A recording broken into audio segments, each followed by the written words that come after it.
The House chamber pulsed with barely contained tension as Representative Jasmine Crockett made her way toward the podium. Her crimson blazer blazed like a signal flare against the sea of muted suits, her expression calm yet resolute. The cameras from C-SPAN zoomed in, capturing every deliberate step, every flicker of defiance in her eyes. She was about to speak on one of the most divisive measures in Congress, a new voting rights bill that had fractured lawmakers along bitter party lines. At the rostrum, Speaker Mike Johnson stood rigid, his knuckles white as they rested on the edge of his desk. The air vibrated with anticipation as Crockett began her remarks. She had barely spoken 3 sentences before. Johnson's gavel came crashing down like thunder. "The gentlewoman is out of order and will be seated," he declared, his voice echoing through the chamber. The sound of the gavel reverberated off marble walls. Then came a sharp click. Her microphone went dead. For a moment, everything froze. Then, calm but unwavering, Crockett's voice carried across the muted hum. "Mr. Speaker, I have been recognized for my allotted time." But Johnson's tone hardened like granite. "The gentlewoman from Texas is no longer recognized and will be seated immediately." A stunned silence descended. Then, in one of the most startling moves in modern congressional history, Speaker Johnson went further. "The gentlewoman from Texas," he said sternly, "is banned from speaking on the House floor for the remainder of this session." Gasps erupted from the gallery. Reporters scrambled to verify what they'd just heard. On the Democratic side, members leapt to their feet in outrage, voices overlapping in protest. No one could have predicted what would happen next. An extraordinary reaction from within Johnson's own party that would alter the balance of power in mere minutes. Representative Jasmine Crockett was not someone who yielded easily. Before she ever set foot in Congress, she had carved a reputation as a fearless civil rights attorney, known for her precision and fierce sense of justice. At just 42, the Texas Democrat had become one of the sharpest legal minds on Capitol Hill, praised by allies, feared by opponents. Her ability to deconstruct arguments with surgical precision had already made her a formidable advocate for voting access and equality. Speaker Mike Johnson, 52, was a Republican from Louisiana and a constitutional lawyer by training. His rise to the speakership had been hard-fought, following months of inter-party chaos. To supporters, he was a man of faith and discipline, determined to restore order. To critics, he was authoritarian, a leader intolerant of dissent. That day's session was meant to debate the Election Integrity Act, a Republican-backed proposal designed to tighten voter ID laws and reduce early voting hours. Democrats condemned it as a step backward, warning it would disproportionately harm minorities and low-income voters. But this wasn't just another policy fight. It was a test of principle. In the public gallery, 95-year-old James Lawson, a living legend of the civil rights era and former ally of Dr. King, sat beside Asha Henderson, a 23-year-old activist who had registered tens of thousands of new voters. To them, this moment wasn't theoretical. It was history repeating itself. Speaker Johnson, aware that his slim majority could crumble if even a few moderates defected, entered the chamber determined to project control. "The American people sent us here to restore trust in our elections, not to divide," he had proclaimed earlier, the words sounding more like a warning than an opening statement. But as Jasmine Crockett stood her ground at the podium, refusing to sit despite being ordered to, the air thickened with confrontation. It was no longer just about parliamentary procedure. It had become a battle over who gets to speak in a democracy. "Mr. Speaker," Crockett said firmly, "there is no rule allowing you to silence an elected member without a formal vote of this body." A murmur swept through the chamber. Johnson's face tightened as he struck the gavel again and again. "The gentlewoman will be seated, or she will be removed by the sergeant-at-arms." Instantly, Democratic leader Hakeem Jeffries rose. "Point of parliamentary inquiry, Mr. Speaker. Under what rule are you banning a member from speaking without a vote?" "The chair has authority to maintain order in this chamber," Johnson replied curtly. But the House parliamentarians appeared visibly uneasy. Papers rustled as they flipped through rulebooks, whispering hurriedly to one another. One leaned toward the chief parliamentarian, who shook his head in disbelief. "Mr. Speaker," Crockett called again, steady and poised. "I spoke exactly 27 words. Which of them, sir, was out of order?" Johnson ignored her, his expression tightening as he gestured to the sergeant-at-arms. "If the gentlewoman does not take her seat, she will be escorted from the chamber." The room exploded in chaos. Democrats shouted, "Point of order!" and "Parliamentary inquiry," all at once. In the press gallery, journalists typed frantically, pushing braking alerts as the spectacle unfolded live. Then, unexpectedly, Representative Tom Cole, a respected Republican and chair of the Rules Committee, rose from his seat. "Mr. Speaker, point of order," Cole said, his tone measured but firm. "I believe we should consult the parliamentarian before taking such an extraordinary step." The chamber went utterly still. Johnson blinked, momentarily thrown off by dissent from his own ranks. "The chair has made its ruling," he replied tersely, though the authority in his voice had waned. Cameras caught the chief parliamentarian leaning forward again, clearly attempting to advise him. Johnson refused to meet his gaze. At that moment, Representative Jim McGovern, the ranking Democrat on the Rules Committee, stood. "Mr. Speaker," McGovern said, "I move that the House suspend the rules to hold an immediate vote on whether Representative Crockett shall be permitted to use her allotted time." Normally, such a motion would die along strict party lines, but the atmosphere had shifted. Then came a voice from the Republican side, low but unmistakable. "Mr. Speaker, I second the motion," said Representative Brian Fitzpatrick of Pennsylvania, a centrist known for bucking party leadership. A collective gasp spread through the chamber. Even Johnson's composure cracked. Moderate Republicans exchanged anxious looks. The Speaker had no choice. "The motion is in order," he muttered. "The House will proceed to vote." The electronic board flickered to life, names lighting up across the screen. In the press gallery, reporters typed as fast as their fingers would move. What unfolded was unprecedented. Dozens of moderate Republicans began voting aye, breaking party discipline in real time. When the final count was read, the chamber erupted. On this vote, the yeas are 290. The nays 145. Two-thirds having voted in the affirmative, the motion is adopted. Applause thundered from the Democratic side as Johnson stood motionless, his gavel hanging limp in his hand. Over 40 members of his own party had just voted against him. Hakeem Jeffries stepped forward again. "Mr. Speaker, I move that Representative Crockett be recognized for her full allotted time, and that her words be entered into the congressional record without restriction." Johnson, cornered and outnumbered, finally relented. "The motion is agreed to," he said flatly. "The gentlewoman from Texas is recognized for 5 minutes." The cheering faded into absolute quiet. All eyes turned to Crockett as she adjusted her microphone and steadied her papers. "Thank you, Mr. Speaker," she began, her voice calm but powerful. "And thank you to my colleagues, on both sides, who just defended the principle that in this chamber, as in our democracy, every voice deserves to be heard." Her gaze locked on Johnson. "What we just witnessed was an attempt to silence debate on a bill that itself seeks to silence millions of Americans at the ballot box. The irony should not be lost on anyone watching today." The stillness that followed was electric. Even those who opposed her politically could not look away. Crockett lifted a thick binder from the desk. "I have here," she said, "the sworn statements of 372 American citizens who were denied the right to vote in the last election, despite being fully eligible and properly registered." She opened the binder slowly, her tone somber. Sarah Johnson, age 68, Plano, Texas, a retired teacher who has voted in every election since 1976. She was turned away because her driver's license expired during the pandemic when DMV offices were closed. Under this bill, she would remain disenfranchised. Turning another page, she continued. Marcus Washington, age 24, a student at Texas Southern University, waited 7 hours to vote in a district with one polling site for 38,000 residents. A nearby, predominantly white district had 6 polling places for 27,000.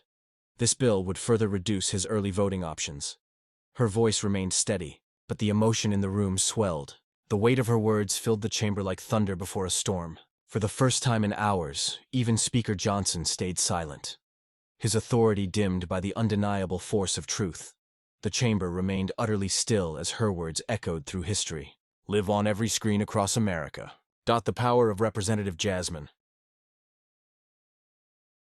Crockett's words was visible on the faces of lawmakers from both parties. What had once seemed like abstract political debate now carried real human weight. Real people. Real stories. "My colleagues across the aisle often speak passionately about freedom," Crockett said, her voice steady and deliberate. "And I agree. Freedom is central to who we are as Americans. But what freedom is more fundamental than the right to have a say in how you are governed? What liberty is more sacred than the ability to cast your vote without unnecessary obstacles placed in your path?" She turned directly toward the Republican benches, her gaze unwavering. "I know many of you truly believe this legislation will secure our elections," she continued. "I respect that belief, but I ask you to consider this. Can something truly be secure if it comes at the cost of participation? A democracy where fewer voices are heard becomes less democratic, less representative, and ultimately less American. Several moderate Republicans shifted uneasily in their seats. The cameras caught Representative Brian Fitzpatrick, nodding slightly as he listened. Crockett then lifted a series of charts from the Brennan Center for Justice and Nonpartisan Research Group. The data is clear, she said firmly. Voter fraud is nearly non-existent, less than 0.04% in study after study. But the barriers this bill would create could impact more than 21 million American citizens who lack the required forms of identification, who work during restricted voting hours, or who live in areas where polling places would be consolidated or closed altogether. Turning back to face the full chamber, Crockett continued, I am not questioning anyone's intentions here. What I'm questioning is whether the problem this bill claims to fix is even real, and whether its so-called solution will cause far deeper harm to our democracy. The gallery was silent, eyes fixed on her. James Lawson, the 95-year-old civil rights legend, nodded thoughtfully from his seat above. Aisha Henderson, still live streaming, watched with visible pride as thousands of viewers flooded her feed. Mr. Speaker, Crockett said, locking eyes with Johnson. Earlier today you tried to stop these facts and these voices from being heard. I don't believe you fear me personally or even my words. I believe you fear the power of these truths to open minds, perhaps even within your own party. Johnson's expression stayed impassive, but the cameras caught a brief flicker of discomfort. Crockett's voice rose slightly, rich with conviction. The effort to silence debate in this floor today mirrors exactly what this bill would do to millions of American voters. When we fear opposing ideas so deeply that we try to silence them rather than challenge them with reason and evidence, we betray the very foundation of the democracy we all swore to protect. She turned once more to face the full chamber. I want to thank every member who stood up today, not for me, but for the principle that in this chamber, as at the ballot box, every voice deserves to be heard. That is the America worth fighting for. That is the democracy worth protecting. As Crockett finished, the Democratic side erupted in applause, joined by several Republicans who rose in quiet support. The gallery broke into cheers despite House rules against open demonstrations. Johnson struck his gavel repeatedly, demanding order, but the momentum had already shifted. Crockett walked back to her seat, shaking hands with colleagues and exchanging brief embraces as cameras followed her. Within minutes, clips of her confrontation and speech flooded social media, spreading faster than any planned address could have. Hashtags like #LetHerPeak and House Revolts began trending nationwide. Her final line, "Every voice deserves to be heard," was reposted and quoted millions of times within the first hour. What had begun as an attempt to silence one representative had instead amplified her message across America. In trying to prevent debate, Speaker Johnson had triggered the biggest national discussion on voting rights in years. But by the time the House adjourned 4 hours later, the political landscape had transformed.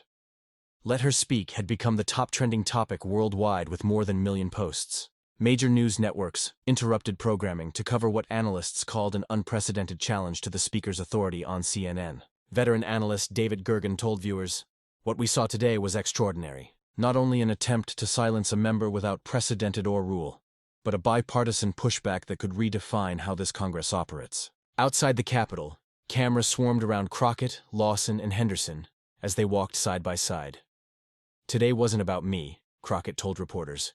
"It was about ensuring that every American voice is heard." Lawson nodded beside her, a faint smile crossing his face, a reminder that the fight for democracy never truly ends. It was about ensuring that every voice in Congress and at the ballot box has the right to be heard. Representative Jasmine Crockett told reporters later, "What happened on the House floor today reflects what happens whenever people try to silence opposing views instead of engaging with them." Standing beside her, James Lawson spoke with the moral weight of his decades in the civil rights movement. "I've been part of this struggle for 70 years, he said. What Representative Crockett did today ties directly to what we fought for in the 1960s. The simple right to be heard, to participate, to have a say in your own government. The struggle continues, but today was a victory for democracy." Nearby, Aisha Henderson, whose live stream had drawn more than 500,000 viewers, addressed the cameras. "People say my generation doesn't care about politics," she said. "That's not true. What we don't care for is politics that tries to push us out. Today proved that when someone tries to silence us, it only makes our voices louder." The impact was immediate and far-reaching. Traditional and social media exploded with reaction. Within hours, a viral compilation video appeared showing Speaker Mike Johnson's attempt to silence Crockett alongside historic footage of civil rights activists being silenced in the 1960s. It had been viewed more than 15 million times by nightfall. Memes spread across social platforms comparing Johnson's stern-provoked expression with his stunned look afterward, captioned with phrases like, "When silencing backfires in democracy, 1. Authoritarianism, 0. Political strategists instantly recognize the significance." This is one of those rare moments where procedural overreach created a genuine bipartisan backlash, said Republican strategist Tara Sett during a primetime news broadcast. The visual of a black woman being told she couldn't speak, followed by members of both parties standing up for her right to be heard, resonates deeply beyond Washington. Even conservative voices acknowledge the speaker's misstep. On Fox News, former Congressman Trey Gowdy remarked, "Whatever your view on the bill itself, silencing debate instead of winning the argument on merit is never the right approach." Speaker Johnson overplayed his hand, and it cost him politically and personally within his own conference. By evening, the political consequences were already unfolding. Johnson's office released a statement attempting to justify his actions. Today's session was intended to focus on the content of critical election security measures, not inflammatory rhetoric. The speaker acted to maintain decorum in the chamber. The explanation only made matters worse. The phrase inflammatory rhetoric began trending on social media as users reminded others that Crockett had spoken fewer than 30 words before. Being cut off, the night's biggest shock came when 35 moderate House Republicans released a joint statement condemning the move to silence debate. "While we may differ on policy, open debate and the free exchange of ideas are the foundation of our democracy," the statement read. Today's events did not reflect the values of this institution. "We are committed to ensuring all elected representatives can speak for their constituents." The rare bipartisan rebuke exposed deep fractures within Johnson's leadership. Sources told Politico that moderate Republicans had already requested an emergency meeting with party leaders to express concerns over the speaker's tone and direction. Meanwhile, civil rights groups mobilized instantly. The NAACP and ACLU announced nationwide rallies for the weekend to rally support for voting rights. Representative Crockett's silencing and the House's reaction have reignited a new wave of activism, said an AACP President Derek Johnson. "Every time people witness attempts to suppress voices, whether in Congress or at the polls, it reminds them why this fight is so essential." For James Lawson and Aisha Henderson, the day's events felt like both history repeating and hope renewed. Local news crews in Henderson's hometown filmed students gathering in school auditoriums to watch clips of Crockett's speech, many saying they felt inspired to see democracy defended in real time. "What happened today connects directly to our nation's history," Lawson told reporters, again that evening. "I've seen attempts to silence voices throughout my life. What gives me hope now is watching people, especially from different political backgrounds, stand together against it. Some principles rise above party on social media." The moment continued to ripple across communities. A high school civics teacher in Atlanta posted that she had shown the clip to her students. "Today, my class saw both the fragility and the resilience of democratic values," she wrote. On student commented, "I didn't know Congress could still work like that, with people actually putting rules and fairness above politics." This was the civics lesson you can't find in textbooks. The consequences for the election, Integrity Act itself, were immediate. 3. Republican representatives, who had initially supported the bill, announced they were reconsidering their positions after seeing Crockett's presentation. "I want to make sure we're solving real problems, not creating new barriers for legitimate voters," said Representative David Vidal of California, one of the Republicans who had sided with Democrats to allow Crockett to speak. By night's end, what began as an attempt to silence one lawmaker had sparked a national reckoning on democracy, fairness, and the right to be heard late that night. As the story continued to dominate headlines, Representative Jasmine Crockett shared a short but powerful message on her social media platforms. Today wasn't about winning or losing a political fight. It was about protecting the idea that every voice deserves to be heard. Whether in Congress or at the ballot box, when we silence debate, we weaken democracy. When we listen and engage with those who disagree, we make it stronger. Her post included a photo of Crockett standing beside James Lawson and Aisha Henderson, 3 generations of voting rights advocates united by the same mission.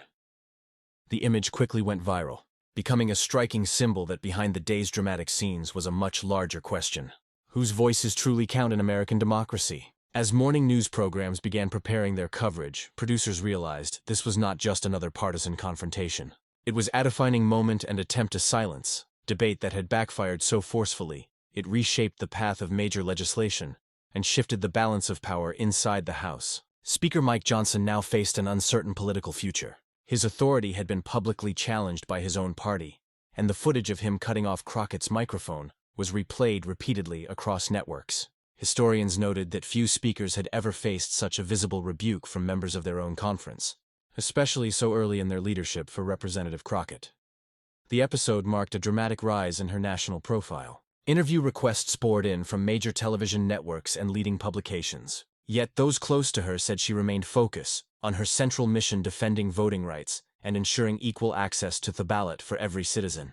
The evidence packets she had tried to submit, which Johnson blocked from being entered into the official record, were now being examined by journalists across the country. Reporters began highlighting the real stories of Americans who had encountered barriers to voting, turning an abstract policy debate into a deeply human narrative. Several national newspapers announced plans to run special features inspired by the examples Crockett had presented. By the next morning, the Speaker's office announced that the vote on the Election Integrity Act would be postponed to allow for a further review and possible amendments. The rare concession made it clear that the bill in its current form no longer had enough support to pass.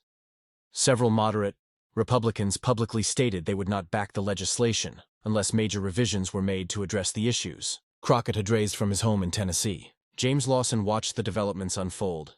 Speaking to a documentary crew filming a project on voting rights, he reflected, "I've seen America wrestle with questions of voice and power for nearly a century. What happened yesterday shows that the struggle is still alive, but it also shows that when democratic values are challenged, people can still unite to defend them." Meanwhile, in offices across Capitol Hill, staffers began reviewing House rules and precedents. The revolt against Johnson's actions had created a new informal limit on the Speaker's power of bipartisan understanding, that every elected representative must be allowed to speak for the people who sent them to Congress, even when their words are politically inconvenient. The power of Crockett's message came not only from her words, but from what they represented. In trying to suppress debate over a bill that many said would suppress voters, Speaker Johnson had created the perfect metaphor for the broader fight over participation in democracy, and ironically had strengthened the very movement he sought to quiet. Call to action. This story proves one powerful truth. Attempts to silence voices often amplify them. But protecting democracy requires more than outrage. It demands constant engagement from all of us. If this story inspired you, here are 3 actions you can take right now. Share this video using the tag #AlSeerer. Let her speak to spread awareness about the importance of open debate and voting rights. When more people understand the link between silencing voices in Congress and silencing them at the ballot box, such efforts lose their power. Check your voter registration at vote.org. Action, and encourage your family and friends to do the same.